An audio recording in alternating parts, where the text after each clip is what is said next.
Okay, it's 7 o'clock and I would like to welcome everybody to the first CIJ public event of the year. My name is Marina Calland and I am from the CIJ, and this is very exciting because we also CIJ. Sorry, I could just hear myself on YouTube as well, double hearing. Apologies. So this is first CIJ event of the year, and it's the first online on-demand screening we've organized. We've done film festivals before, but this is the first when people can watch a film at their own time and then come here to join us for the discussion. And this wouldn't have been possible without our wonderful partners, Dog Wolf and English Pen, and we thank them very much. And I hope all of you enjoy this first CIJ event. It won't be possible, of course, either without our fantastic panel. And we have here director, apologies straight away. I don't know whether I'll pronounce your names correctly, but I will try. Alexander Nanau, Cătălin Tolontan, who's a journalist and who is one of the protagonists of the film. Daniel Gorman, who is director of English Pen.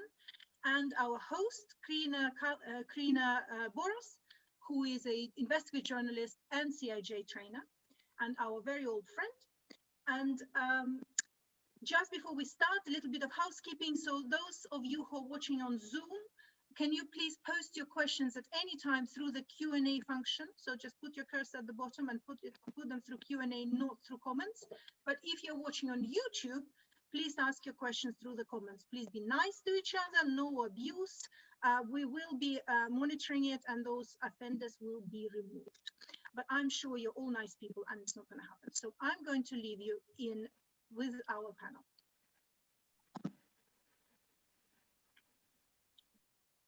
Crina, you're on mute.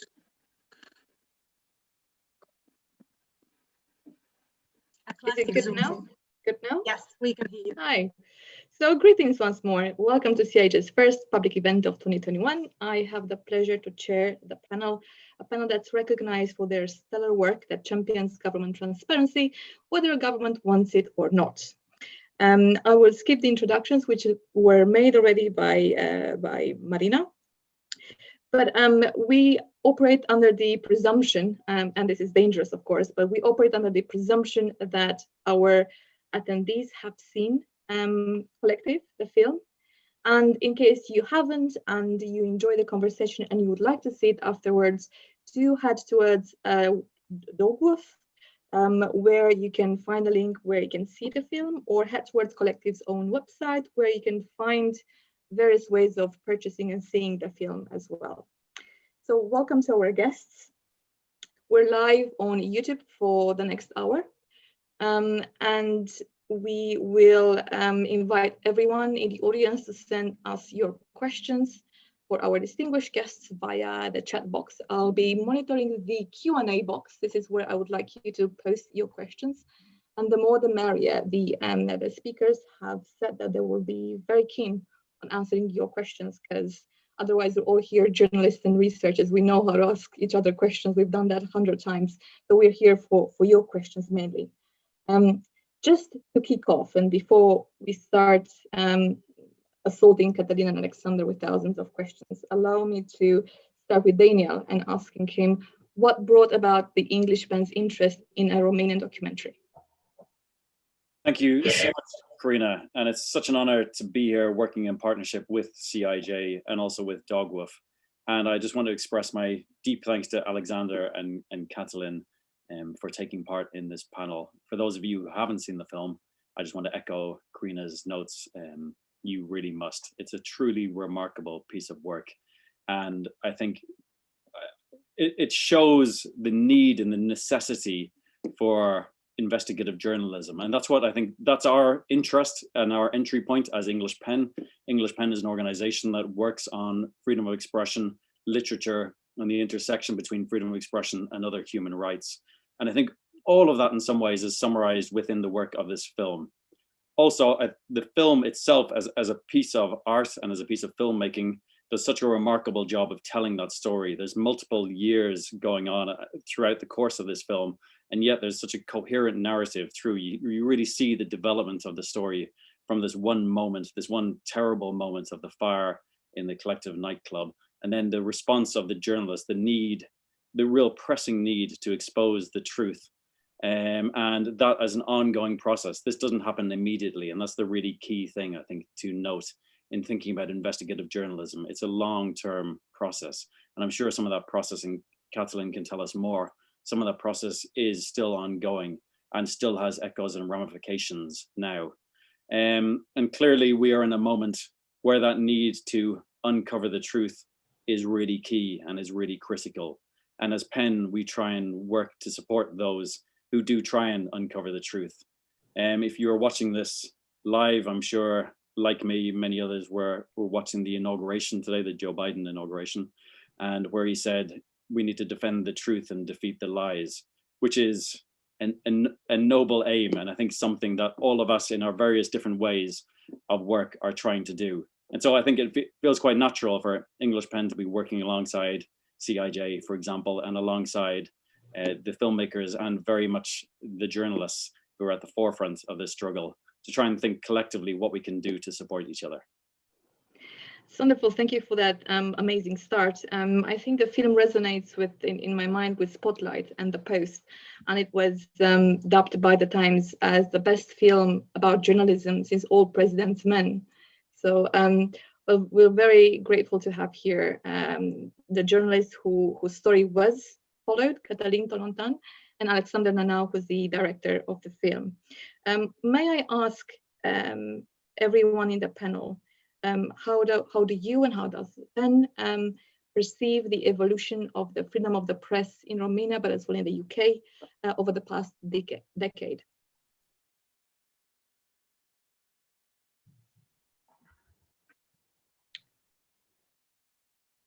Excuse me. Yeah, the question is for me. The question is for everyone in the panel. We can actually start in, if you'd like, alphabetical order. Alexander, Cătălin, and then Daniel. Okay. Okay, let's do that. So thank you first of all for having us and for organizing this panel. The freedom of the press. I mean, Romania is a country in the European Union, and the freedom is there. I don't think that the freedom is the problem in many countries today. I think that what the problem is basically that many media outlets are partisan, and many media outlets are controlled by people that are close to the power.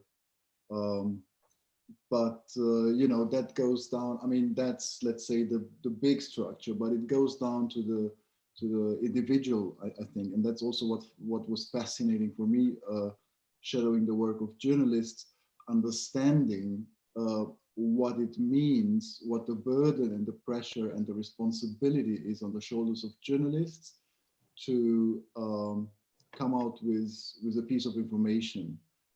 Because if if you make one mistake, it is very easy to discredit a lifetime's work, basically, in the times that we're living in, and where people are basically so hostile towards any information, thinking that everything is basically partisan, everything is having another agenda in the back.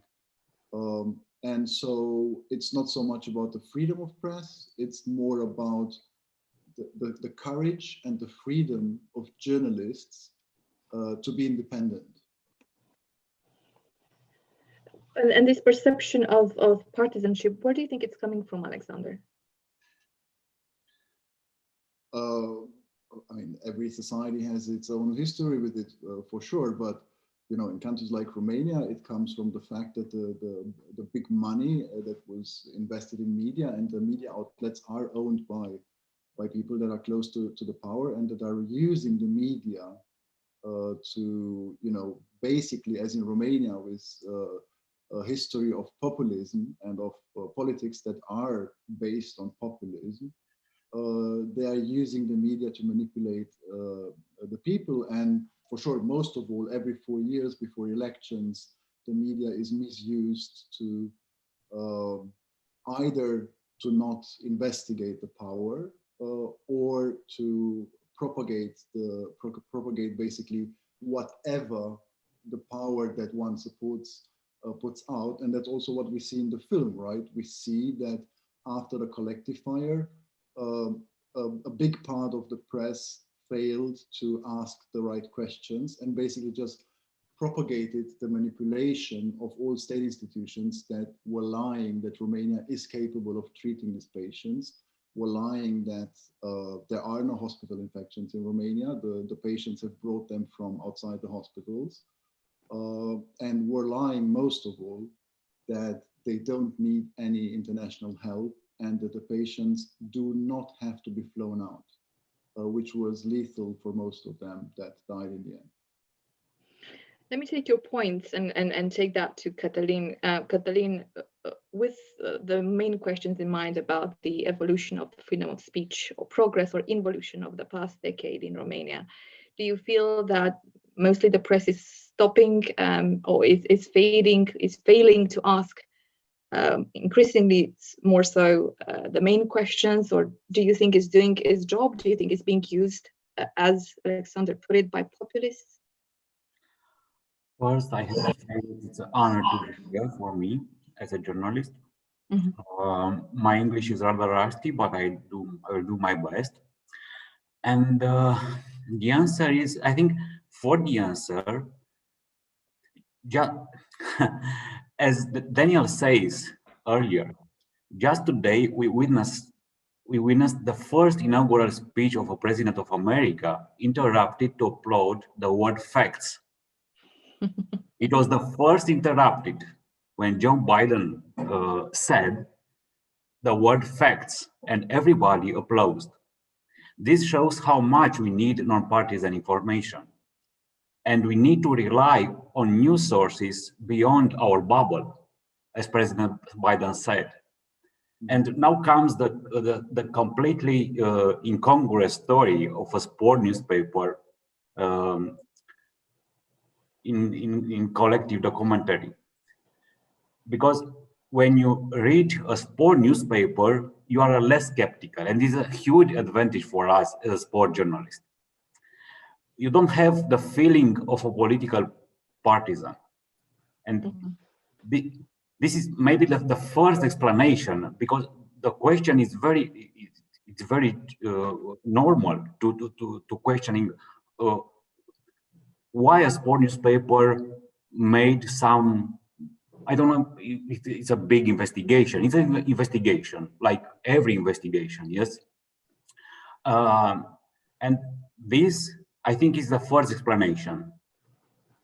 The people are less skeptical. And in these times, when everybody are skeptical and everybody accuse the political bias of the media, this is very important to have the perception of the non-partisan. And for our job, I think this is critical for our job, because people would like us to be heroes, judge, or activists, but our job is not to please the people. It is our duty to do the humble public service that journalist entails for centuries. And I think the main danger, and I think this is the answer for your question, not only for Romania. The main danger for newsrooms all over the world is to self-censor in order to remain in the bubble of loyal public preference. Because we must because our public, because they need to buy the paper. No, because we are afraid of what? to confront. We are afraid for our works. We are afraid for our ideas. We are afraid to confront the public with the news opposite of in their perception and in their partisanship. Let me take all of these points as well and put them to Daniel. Daniel, have you seen in the past decade a degradation of people's belief in the fact that the press was indeed true and free to say the truth and the whole truth and nothing but the truth? I think you could say yes, quite clearly. I think that's been an issue on a global level. I think just responding to Cătălin's final point around self-censorship, the focus on the truth, I think, is really critical in that fight, because once you have clear data and long-term data, that really helps in trying to challenge the push towards self-censorship. I think it's really about having the underlying data and trying to really work on that. And the only way you can do that really is through long-term investigative journalism. And I think as well as the public skepticism around whether the press can be trusted, etc., that is a really live and clear problem, and it's propped up by a system of disinformation on an ongoing basis, which we have to fight against again through the presentation of data and facts and trying to uncover the truth. And the need for this and the value is again demonstrated very, very clearly through the film COLECTIV. There are some, I don't want to give any, well, I think I can give spoilers because hopefully people have seen the film who were here at the discussion, but there are some incredibly moving moments in the film showing how valued investigative journalism is. And there's, people bursting into spontaneous applause in the streets for the journalists who remained honest. There's crowds chanting Cătălin's name. It's very, very powerful, and I think it shows how much, although there is a narrative around how the media is not valued now, and that people don't really think you can trust the media, but actually there is a really strong current of trust for the media. There's just the need for the meeting in the middle, I think, between that trust and the actual in long-term investigative journalism that can back it up. And I think, Cătălin, also there's a quote from you in the film where you say, all I'm trying to do is give people more information about the powers that shape our lives. And that really is a critical role for investigative journalism. I can't really comment too much, Crina, about your original point about Romania, because obviously I'm based in the UK and in. We've got issues here as well, so I'm grateful to receive the British perspective. That's fine. I can give you a bit on that, and also we're very lucky within PEN that it is pretty much a global network. There's over 145 PEN centres around the world, one of which is our very valued colleagues in PEN Romania, who have a strong focus on this topic there. But I think it's just very important, and I won't go into necessarily too much detail unless you want me to, but just to point out that this is not something that's just over there and not taking place in the UK. There are significant risks to media freedom in the UK. The UK has dropped, for example, to 35 out of 180 on the Reporters Without Borders Press Freedom Index.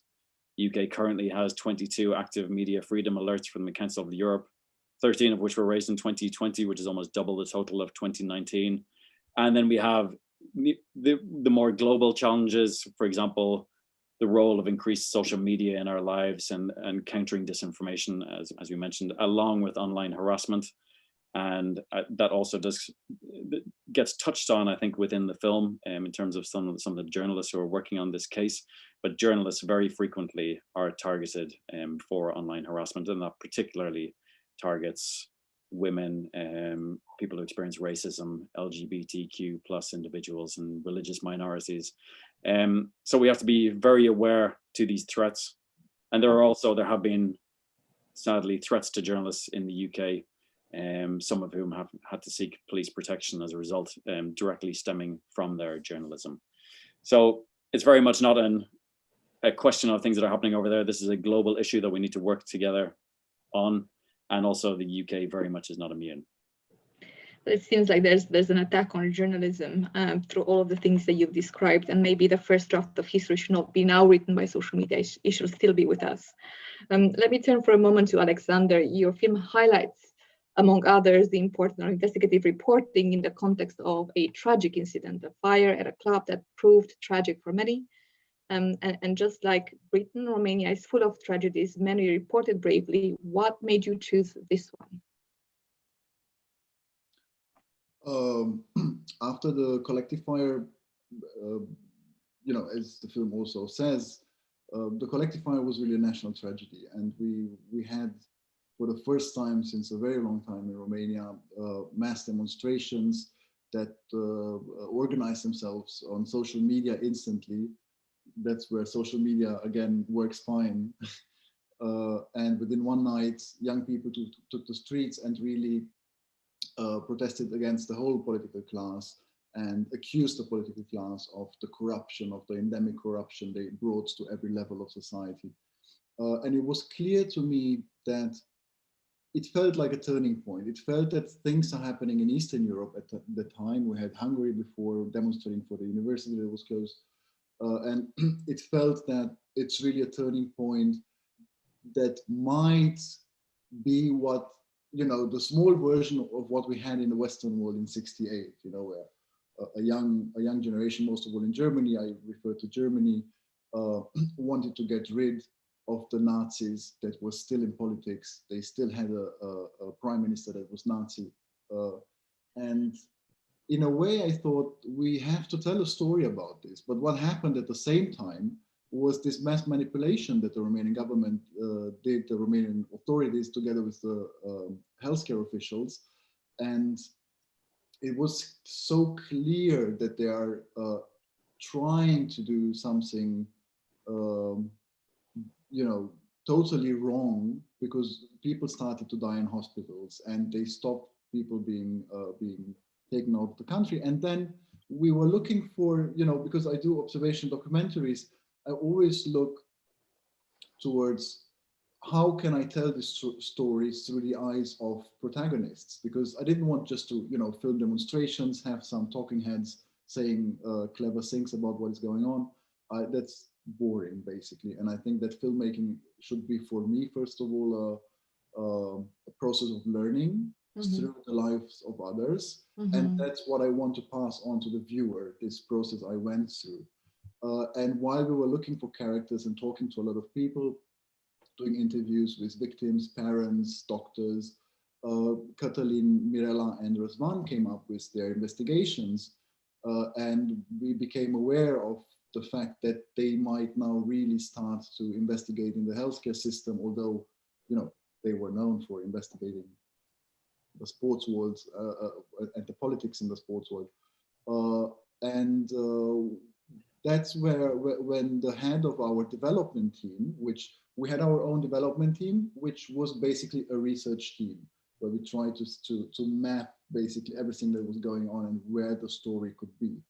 And the head of this team, also a journalist and a co-author of the whole concept of the film, said that's basically the protagonist. If we could shadow this team of journalists, that would be perfect. But it's too bad that you will never have access to Cătălin Tolontan. He's known for being rigid. He's known for, you know, being very severe and fake news. Fake news, yeah. And I said, okay, I get it. So just give me his number and let's try. And we had the first meeting, and he was as hostile as everybody expected, and said, you know, basically he respects our, you know, what we are doing, but a newsroom has to stay a protected space, and they have information to protect and whistleblowers to protect, so it won't be possible. Nevertheless, I said, you know, if by any chance there is another investigation in the healthcare system that comes up, please let me know if you make up your mind. And then Cătălin luckily made up his mind. Right, it was quite surreal when watching the film to have the impression that you were there all the time with everyone. So not just with the journalists from the very beginning, which was, oh my God, in itself, but you were there with the health minister in the car and in the office when he pressured the whistleblower. And that's something that it's quite impressive. How did you do that? You have amazing access.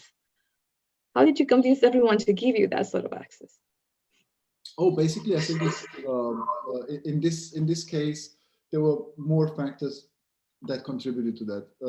First of all, in Romania during that year, everybody had there was this feeling in the air of change. It was the feeling of let's open up, let's be all in this together and change things. So I think on the one hand that was contributing to everybody being a bit more open, and then I think it's the fact that it has to do with the protagonist that they are honest. We were honest in what we were doing, and I think it took not too long to understand that basically we share the same values. And with the minister, the fact that he was not a politician and that he was really from outside the political sphere was basically key, because he was somebody who said, and he is a very honest person, as you can also see in the film. He said, transparency is the key thing that we want to implement here with our young team that I brought in. And health is a basic right of people. It's written in the Constitution, and everybody has any right to know what decisions are taken inside the Ministry of Health. But yeah, for sure, it's also the way you approach people and the way and the speed with which you try to establish a relationship where people can trust you. Thank you for that insight. I'll go to the first question that we have, and it asks about why the film focused on the medical system mainly, and not give equal weight to the faults that have contributed to the disaster. So maybe that's partly of the answer lies in the fact that the investigation focused on those aspects, and you were shadowing the investigation per se. But maybe Cătălin would like to weigh in on this one and maybe explain why probably other factors are not as important to the investigation as were the ones he focused on. The first thing that springs to mind just by reading this question is the fact that, for example, in Germany, if you look at the number of foreign doctors or foreign nurses, whichever number you want to take, Romanians top the chart, followed by Greek, which are half as many as Romanians, and so on. So probably part of the faults that contributed to a lot of the issues you've described in the medical system was the fact that a lot of brain drain had happened in the process. But maybe Cătălin could weigh in and help with this question. Yes, I think the question is quite normal, and the answer, I hope, it's very simple and plain. We are no more than 35 people in a newsroom for whole sports. That means football, and then on the 10th place maybe tennis, and we can cover everything in a country. And this is, I think this is, of course, if we talk about the resources, we can stay here for 1 year and talk about the resources, but this is the truth. You can't cover everything with the 35 people because we are not only 3. In the movie, you can see our colleagues from layout, from the check facts, the editors.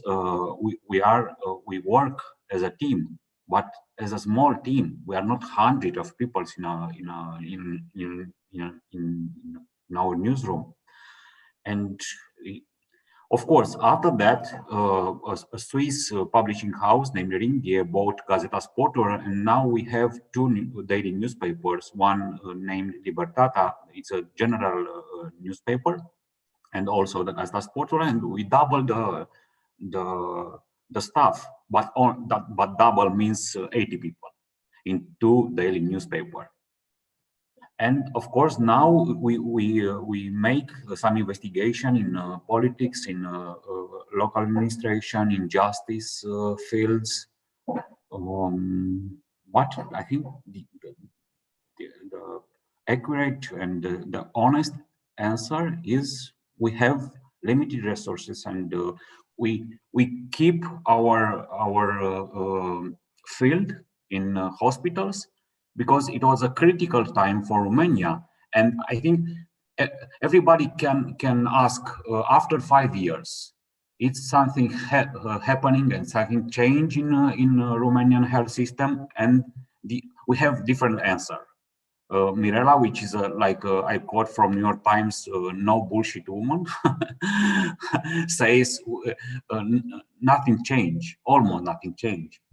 I'm more optimistic, I think, and now we have more than 3 times in terms of revenue in all 200,000 doctors and nurses in Romanian hospitals. They earn right now a normal average salary for a doctor. It's between 2,050 and 4,000 euro in net per month, only from the public hospitals, which is not huge, of course, but it's civilized. It's a normal, it's a decent salary for East of European country.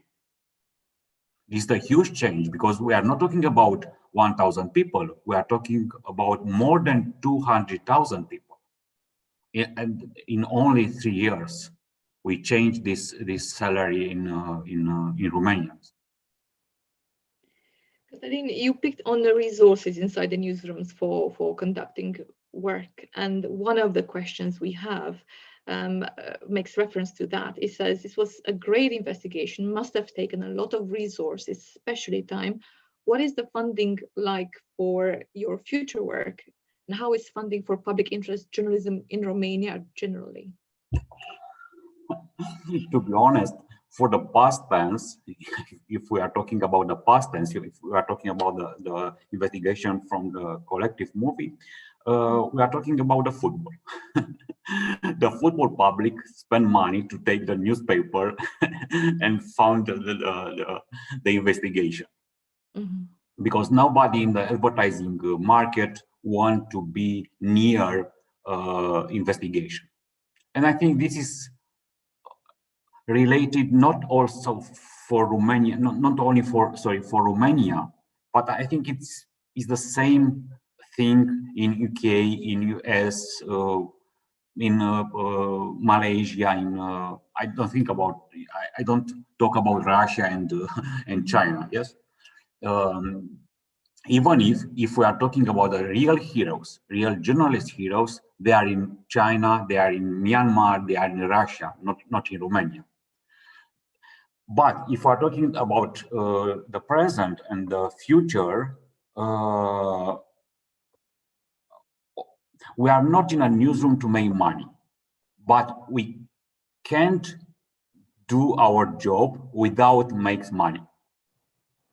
Yes. But our primary duty is to seeking the information and give to people the facts. I don't use the term truth because it's too complex for a reporter. What means truth for a reporter? Yes. Graham Greene have this quote in one of his books. The truth is for editorial page, and the facts are from the reporters. Okay. Okay. We need to make money, even if we are working for a Swiss company right now, or maybe because we are working for a Swiss company right now. Just a few years ago, I was lucky to be part of a project done by Open Democracy, and that looked into commercial pressure inside newsrooms. And part of that, we surveyed journalists from every single European Council member state about issues in their newsrooms. And a lot of them reported, as you mentioned earlier, self-censorship.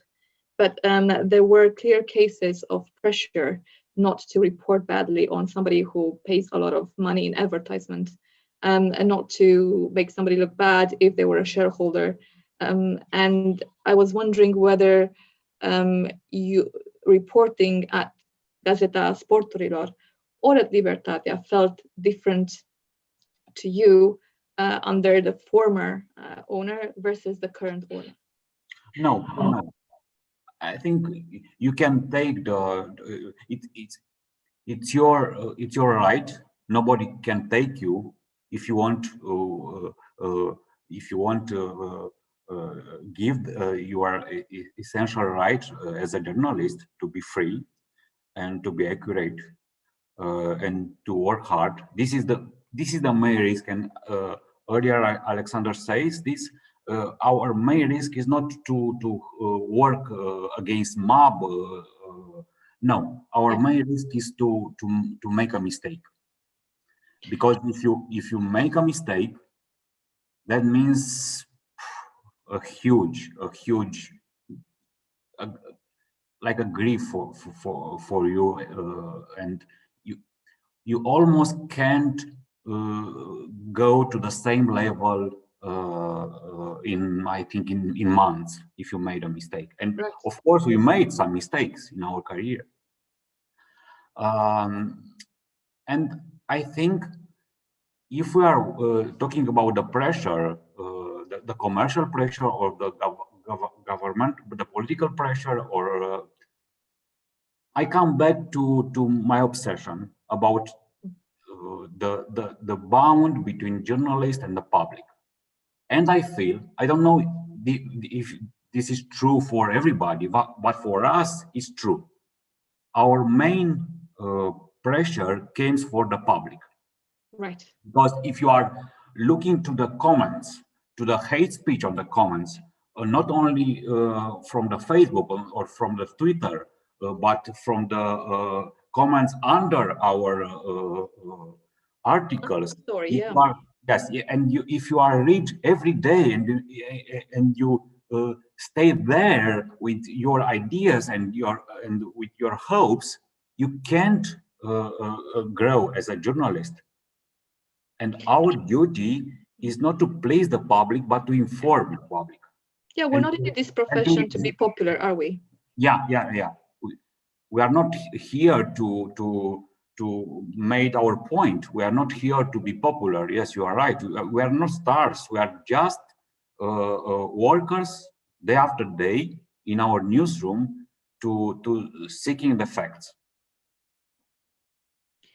Your investigation, as we see it in the film, swings between personal trauma of those who died in their families to the immorality of those who did not release burned patients on time for transfer, to the corrupt government procurement methods that your team has revealed, only to be threatened, you yourself and your team, maybe threatened might not be the word, but threatened by the intelligence services that you may wish to be careful with your reporting at some stage. And in this unpopularity that our job knows, was that a threat? Was that a warning? Was that a friendly call? And how did that influence your subsequent reporting? We don't know what was there. We don't know. But the main risk is for whistleblowers. And right. Yes, and this is a very strange situation, because you can see in the movie, I think 3 or 4, Alexander, whistleblowers, which are women, all of them. Of course, not all of our sources are women, but we are thinking a lot about this situation. Why are only women whistleblowers in the movie? And I read, I think 2 months ago, in an interview book, the name is What's in an Apple, on the great writer Amos Oz, Amos Oz, and he tells how in Israel in 15th and in 16th, women did not speak in public or in family. They simply did not speak, or of course, speak very little.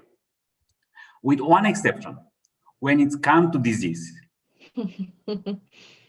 And in all societies, and for sure in all traditional societies,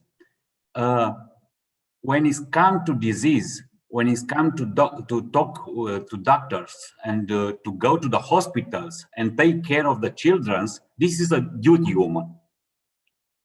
for women, yes. this is the same situation in Romania, and I think in all Eastern European countries.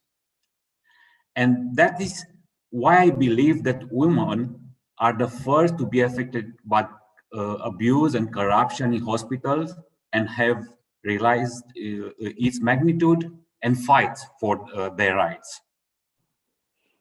Right. And I think also Alexander has some explanation about this this issue. Yes, Alexander, were you biased in how you introduced whistleblowers? We talk a lot about the whistleblowers in the movie. Why they are all women? Yeah. There seems to be a gender bias from your side, Alexander. Give me a hint, Cătălin. What was my? You think that there are more reliable linked by the hospital care, and they are more courage and more sensible also? Yeah. I mean, it is. It's linked in a way to the Romanian society. So the Romanian society is still a very male society. I mean, take a look at the Romanian government now. We have now a government that pretends that they are different, that they are modern, that they, are they do the politics of the future. It's a completely male government. There's one woman in the government. So it's a society that pushes women away. Nevertheless, in Romania, women are the more reliable citizens. They are more courageous. I mean, even in my company, when I work almost only with women, because they are reliable. They don't have this Eastern Europe ego problem that men have. You think that's a generalized problem in Romania? Yes, it's a big problem that men are still pushing out women, although women are basically much more adapted to a modern, diverse world. When you say pushing out, you mean dismissing from top jobs? Is that what you mean? Yes, that's what I mean. That's what I mean, and you can see it in politics. I mean, it's unacceptable to have in a country with so many smart and courageous women to have a government that is only led by men. This is a horrible situation for. I mean, even for me, you watch images of this government, you think like something is wrong.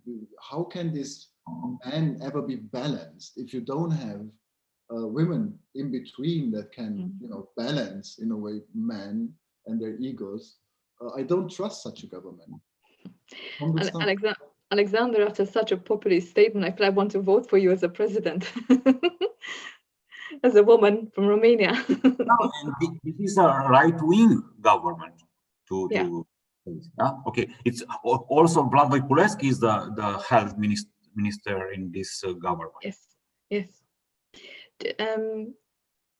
Coming back very quickly to Cătălin and the still issues that you were faced with and that might have pressured in some way you throughout the course of the investigation, which Alexander really brilliantly caught on camera. You were accused on national television on a popular current affairs show. It was probably by Mitra Badia, if I remember correctly. That the same show that had you as a guest of someone's suicide. And you've handled, namely, the suicide of the owner of Hexipharma, right? He made a very strong statement back there in the show when you were, and you've handled it brilliantly ad hoc. But I was wondering, as you were leaving the building after the show, whether you took that with you, whether you thought about it later, whether it waited on you for a while. Yes, it was tough, but I think it was fair, because we as journalists, we can't go outside, and we are not in a bubble, not to be criticized. And we have to take tough questions about our work every day, from the public, from our colleagues, and doesn't matter if it's Antenna 3, which have some bad reputation on one part of the public in Romania, because the other part loved Antenna 3. In Romania, it's like CNN and Sky and Fox News. This is the bias in Romania, and not only in Romania, I'm sure. Yes, but it is normal to take this kind of question and to explain our work.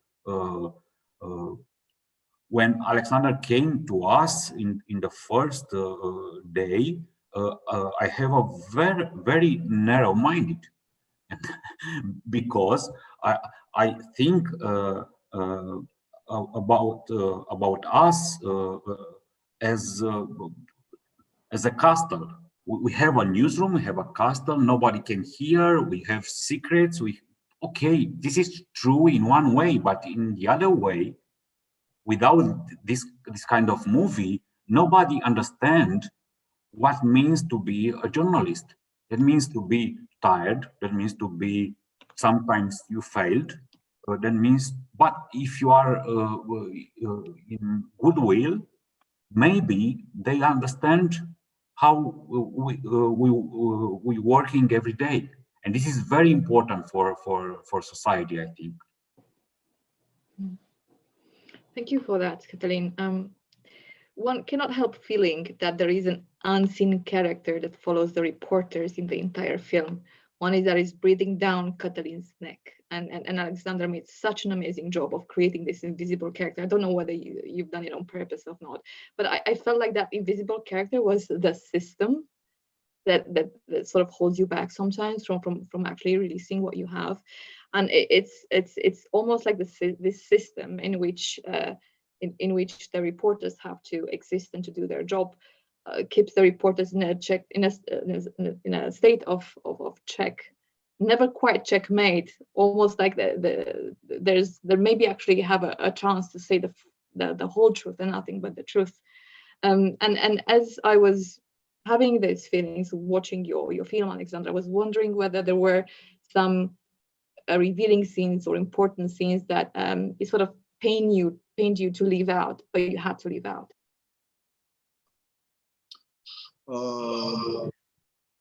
It's very hard to say, because basically when I work on a film, I never stop until I know that I have reached the one and only film that there is to carve out of the material.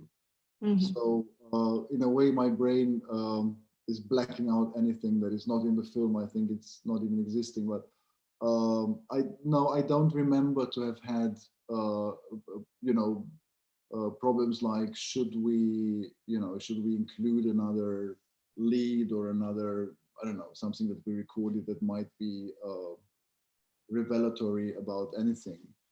For sure, in that period of time, and because the journalists were doing, they were sometimes almost on daily basis revealing things, I for sure had to compress things, and there were maybe also other informations, but not informations that led to other conclusions or would have shaped the story into a new direction or something like that. No, I don't remember that. Did you at any point feel surveilled while you were doing the film? Did you have to protect your material in any way? Yes, I not only felt surveilled, I knew that I was surveilled. I was aware of the fact that my phone was listened to, because I also learned how to work with sources. I learned a lot from the journalists, and had my own one inside the services that were at a certain point told me, listen, just be aware that you're listened to. And I didn't believe it, and then the source read me like Yeah. So have you been called 2 days ago from France? Did your mother call you from Germany yesterday? Okay. Did you call? So and it was clear. Okay, he's not. He's not bullshitting. That's harassment. No, that was a source of mine that was just saying like, be aware, and I didn't believe the source, Right. and it just was confirming to me that what she is saying is right. So nevertheless, we organized the whole production in such a way from the very beginning that every day we would store the footage on multiple sources and hide them. And sometimes we even flew them out of the country. Not because we were paranoid, but because we were aware that you can very easily destroy digital footage. So we just wanted to make sure that whatever happens, we know we do not lose footage and can make the film. On the one hand, on the other hand, there was also the responsibility towards what we were filming, because we were filming, as Cătălin says, things that it was an ongoing investigation, and the whistleblowers, part of them were not public until we published the film. So what we did is, Cătălin and Mirela would tell us like, listen, today whistleblower, sources will come in tonight. And for sure, I always wanted to film everything. I said like, listen, if they want to be filmed, then you have to convince them. We will give you 5 minutes with them when they come. They know you have our trust. And so in 5 minutes, I could convince them to let themselves filmed while they were just meeting the journalists. And basically the understanding was that we will film that. We are a responsible production. We will protect that footage. We will work with it. And once the film is finished, edited, we will watch together the scenes we have filmed with you as sources. And at that moment in time, it is your decision if you still are fine to go public, that people know who you are as sources. And that also meant for us as a production a big pressure, because we never knew if the film we're making, if we can use it that way. But luckily enough, all whistleblowers, the women were courageous enough and said, I know what I did. I did the right thing. So yes, you can use it. Okay. I'm gonna move again to, Cătălin. If I may, I'm just curious, and I have a question, I think, for Daniel, because PEN have a huge tradition in fighting for the journalist rights and for the freedom of expression for 100 years. Yeah, I think this is the year, yes? 1921. Yes. Yeah. Okay. Thank you, Cătălin. And I think you saw a lot of you saw a lot of files, cases in the last years. What is new in this hard domain of freedom of expression everywhere? What is more impact for you? It depends if you mean what is new in terms of the targeting of journalists, or what is new in terms of the stories of hope. And I think there's elements of both you can talk about, some of which you have both touched upon, actually. One, just before getting into that, Alexander, the process that you went through with the whistleblowers, because I wanted to mention whistleblowers earlier on. This film is also a testimony to whistleblowers, and the power and the necessity of protection of whistleblowers. And the process that you went through that you just described after having completed the film obviously was risky for you and took more time, but was clearly vital for the film to be successful and to have the trust of those that you work with. So I just wanted to applaud you for that. But then, Cătălin, in response to your question, I think what's new is that sadly more and more journalists are being targeted at the moment, and we are seeing an increase, and that's also that's from both governmental and public places, as you mentioned, harassment, both online and also offline, and the spill between online and offline harassment is quite a clear path and trajectory. We're also seeing, in some cases, increasing governmental harassment, and there have been a number of cases under the cover of COVID with an authoritarian land grab in terms of restrictions on journalism. There are certain places that we focus on where we are seeing that more frequently. At the same time, I think what we are seeing increasingly is the ingenuity of the profession and the spirit of collaboration and camaraderie. And the title of the film, although it's taken from the name of the nightclub where the tragedy occurs, being Collective, I think we are seeing that collective spirit of solidarity amongst journalists and increased collaborations on exposés. And that is shown through, for example, the work around the Panama Papers a number of years ago. But also, Crina, you mentioned, for example, Open Democracy, who are doing some really excellent work on a very collaborative and collective basis.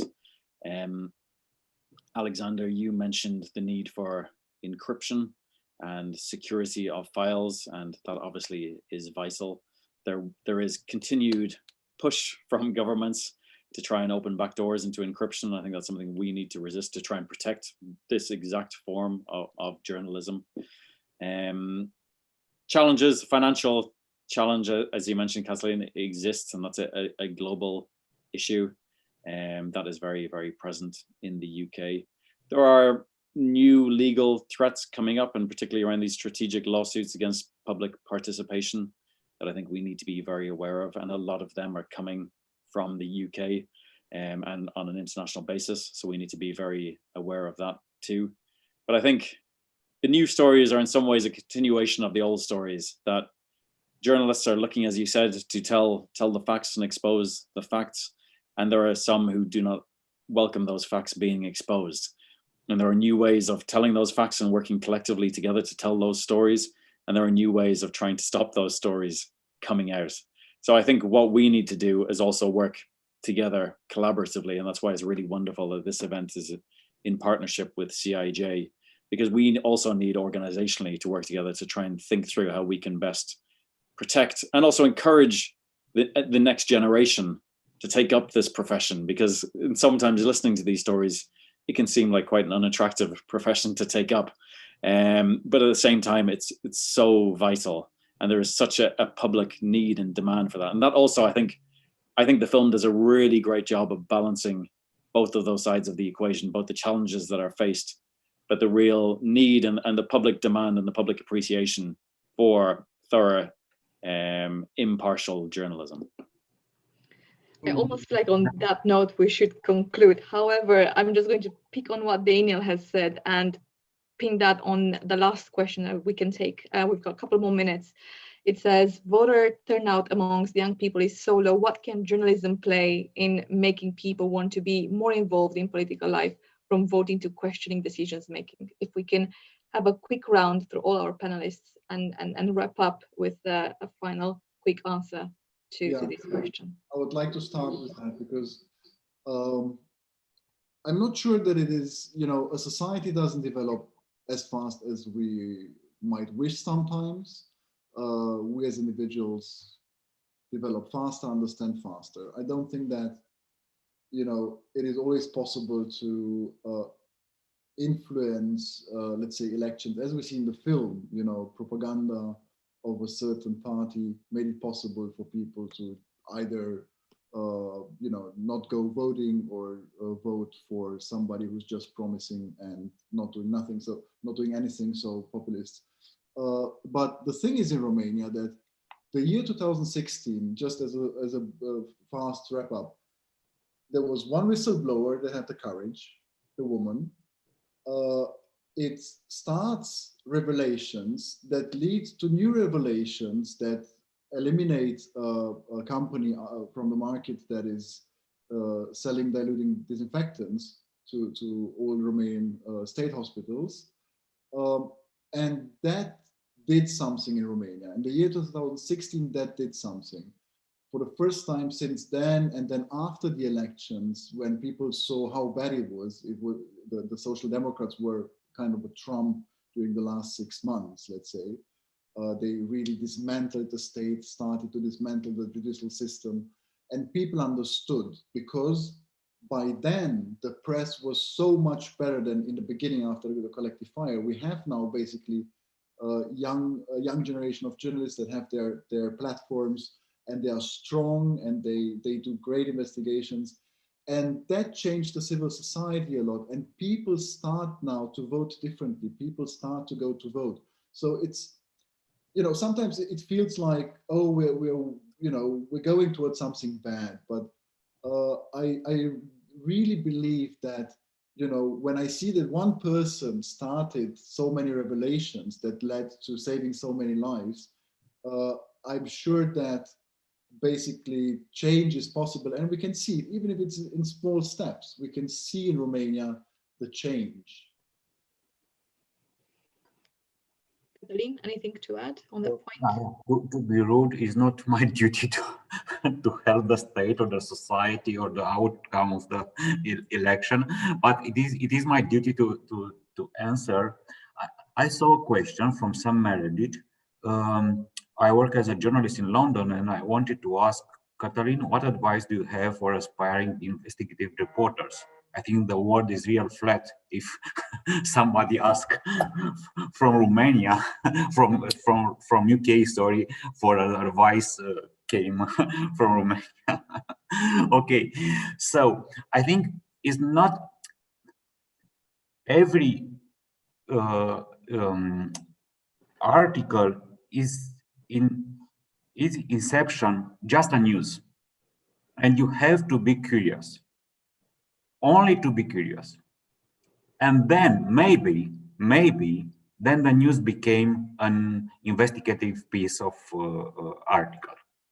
But the first and the second and the third, from the first step to the last one, to be curious. This is my advice for every journalist. Of course, if I may, but I think the word is crazy. Thank you for that. Any last comments from anyone, Daniel, maybe to wrap up? And nothing from me other than to say I agree with my two fellow panelists, and I just want to say again, Cătălin, thank you so much for the incredible work that you do, and Alexander, thank you so much for this brilliant film. Thank you for having us. Well, thank you very much to all the panelists who came. We have a few more questions which I will sneak into comments under the YouTube video that CIJ will upload. And if the panelists will be so kind in the next week or so to answer those questions, that would be amazing. Thank you for that. And Marina, I pass it on to you. Thank you for all our panelists, for our partners, Dogwolf and English Pen, for all of you who came and asked intelligent questions. And if you haven't seen the documentary, do. It's tough, but it's worth it. Thank you very much, and we'll see you again at CIJ events. Thank you. Thank you. Thank you.